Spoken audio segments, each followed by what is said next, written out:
Demolition ને લઈ બેટ દ્વારકામાં દ્વારકાધીશ મંદિરે આવતા યાત્રિકોના વાહનો બંધ કરાયા। બેટ દ્વારકામાં દ્વારકાધીશ મંદિરમાં દર્શને આવતા યાત્રિકોના વાહનો બંધ કરાયા। બેટ દ્વારકામાં મંદિર નિયમિત રીતે પૂજારી પરિવાર દ્વારા સેવા પૂજા ચાલુ। બહારથી આવતા યાત્રિકોને હાલ બેટ દ્વારકા દર્શને ના આવવા સૂચના।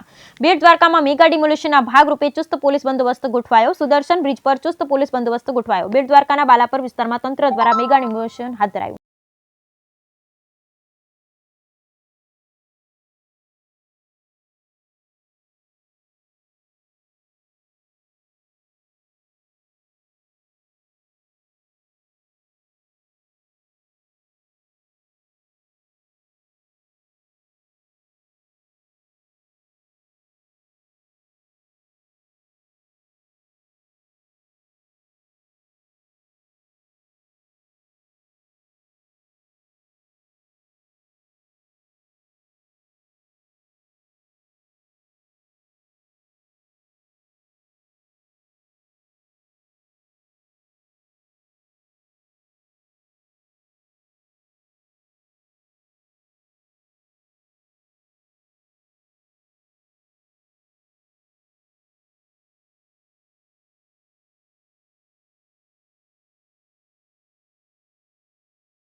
નગરી એટલે કે દ્વારકા આજે બેટ દ્વારકાની અંદર આજે જે દબાણો કરવામાં આવેલા છે ત્યારે બાબાનું બુલડોઝર ચલાવવામાં આવેલું છે ત્યારે એસપી નીતિશ પાંડે સાહેબની અધ્યક્ષતા નીચે એકદમ ડિમોલેશન કરવામાં આવે છે અને ચારે કોમ પોલીસના તાળા ઉતરી પડ્યા છે અને ચારે કોમ જે વાહનના આવવા જવા છે તે બંધ કરવામાં આવે છે અને તેની સાથે સાથે અહીંયા એકદમ ચુસ્ત બંદોબસ્ત છે અને સાથે સાથે સાંજ લગી જે ચાલશે જે બુલડોઝર તેવું જાણવા મળેલ છે। લલિત સિંગડિયા, દિવ્યાંગ ન્યૂઝ।